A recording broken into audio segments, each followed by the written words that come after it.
You were taught that willpower is limitless, weren't you? They told you that if you want something badly enough, you can break through that wall no matter the cost. Wake up earlier, work harder, cut back on sleep. Grit your teeth and just push forward. But that's not how it really works. Willpower isn't infinite. At the end of the day, it too is a blade. Picture a samurai who swings his sword without ever stopping. Dawn breaks, the sword is in his hand. The midday heat bears down on him, he's still swinging. Night falls, and the sound of his blade echoes in the darkness. He never wipes the steel clean, never grants himself a single second to wipe his own sweat. Because he's convinced himself that the more he swings, the stronger he'll become.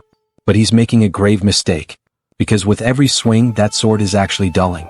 Deep within the metal, those tiny cracks invisible to the eye are slowly growing.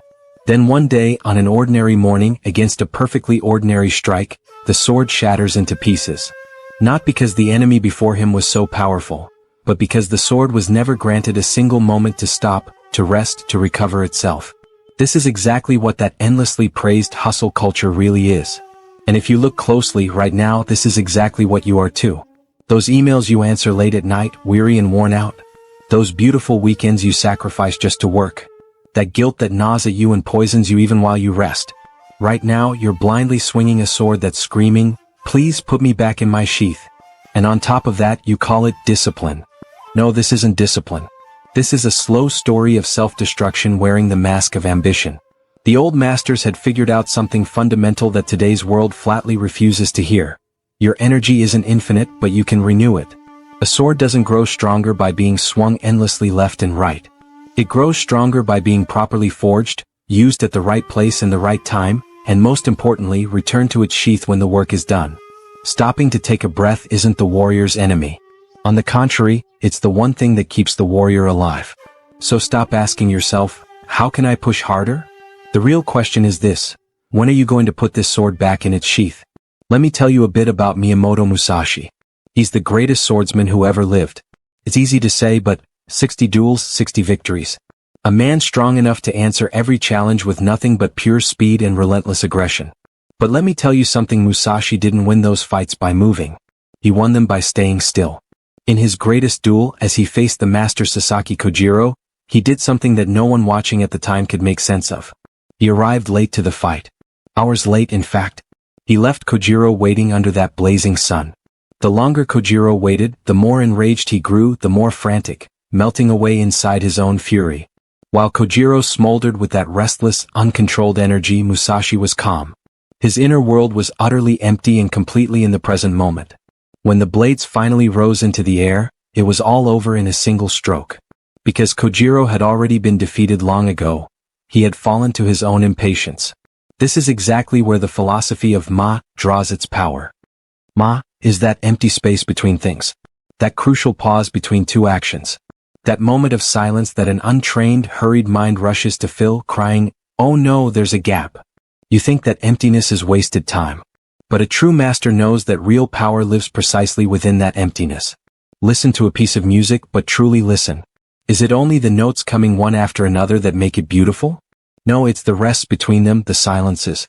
If you strip those silences out of the music, you don't end up with more music. You just get a grating noise.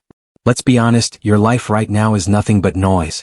Note upon note, constantly doing something without ever pausing. No space in between. No room to breathe, no room for a clear mind to get things done. You've left yourself no space at all for that clarity in your mind to rise to the surface.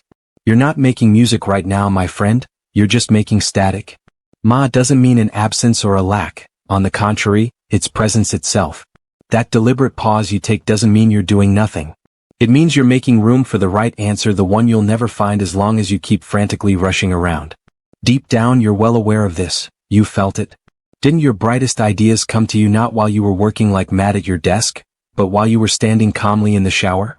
Didn't the solution to your most hopeless problems suddenly appear not during those stressful deadline hours, but on a quiet evening walk? Those moments are Ma moments. That's the emptiness speaking quietly to you. And sadly, you've spent your whole life trying to fill that sacred emptiness. Now picture a river. Imagine you're standing right in the middle of it. The current is fiercely strong, pressing against your legs trying to sweep you away. Here you have two choices. You can fight it. You can anchor your feet to the rocks and tense every muscle to its limit. You'll grapple and battle the water with all your strength, until your strength runs out and you collapse. And at the end of the day, you still won't have budged a single inch. Or you can surrender yourself to the current. You can flow along with it. This is what they call Kino Nagare, the natural flow of energy. A true swordsman doesn't resist force with the same kind of force. An untrained man, when his opponent attacks, tries to push him back, clashes, strains. In trying to answer a blow with a blow, he exhausts himself. But the master does something different. He doesn't resist the incoming energy. He gently accepts it and redirects it. He lets his opponent defeat himself with his own speed and weight. That strike, which from the outside looks so effortless and empty, is actually the most powerful strike of all, because it has the force of everything around it behind it. You, on the other hand, are right now waging a futile war against the river of your own life. You wake up already in a state of struggle, as if at war the moment you open your eyes. You force yourself to focus while your mind is in shambles. You try to generate energy when there's no strength left in your body. You leave your most important, most demanding work for the hours when your spirit is most exhausted, and then you complain, why is everything so hard? You're rowing against the current. Every single day. Kino Nagare asks you a very simple question. What if you stopped fighting? What if you noticed when your energy naturally rises, and placed your biggest tasks in those hours? What if you spotted the moments your energy drops and instead of forcing yourself, you withdrew to rest and let it return on its own? A river doesn't carve through mountains and wage great battles to reach the sea. It simply follows its own nature, and sooner or later, it arrives there effortlessly. You can do this too. But the only way to do it is to give up trying to overpower the current that's already flowing to carry you. The old masters didn't change everything overnight in one fell swoop. They believed in the philosophy of Kaizen, that is, small, minor improvements. Those tiny, patient steps repeated over and over until they completely reshape a life. That's why I'm not asking you to wake up tomorrow morning as a completely different person. Just start with these 3 steps. Start today, in fact. 1. Put that sword back in its sheath deliberately. Choose a single gap in your day, a conscious slice of pause. Just 10 minutes? No phone, no noise playing in the background, no to-do list. Just sit. Let your mind settle slowly, like the dust that sinks to the bottom when you stand beside murky water. This is your Ma moment. Guard those 10 minutes as carefully as a samurai guards his honor. 2. Get to know your own rhythm before you go to war with your day. For the next 3 days, simply observe yourself as if you were an outsider. At what hour of the day does your energy peak? When does your battery die? When does drowsiness set in? Without judging yourself at all, just observe. Then start arranging your work according to the rhythm of your nature, not against it. Put the task that demands the sharpest focus in the hour when your mind is at its sharpest. This is Kino Nagare. Flow along, don't force it. 3. End the war with rest. When you withdraw to rest, truly rest. Toss aside that guilt in your head once and for all. That feeling of guilt, it's nothing more than the war secretly following you all the way into your safe haven. A sword returned to its sheath hasn't given up or failed. It's simply preserving itself for that great moment when it will truly be needed. Let your rest be complete rest. Rest without owing anyone an explanation, without apologizing. 3 small steps. On the surface, there's nothing grand or dramatic about them. But remember, a river didn't carve out those colossal canyons in a single day. It carved them with patience, with its own flow, passing through the same path again and again. Now turn and take one more look at your calendar. Those long hours you filled, that constant rush to keep up with everything, the exhausting effort you spent trying to prove to yourself and others that you'd accomplished something. Real strength was never in swinging that sword like a madman. Real strength was hidden in knowing when to let it rest. The true master isn't the person who does the most work. It's the person who has learned to command the space between the tasks. Notes alone don't make music. It's the silence that brings the music to life.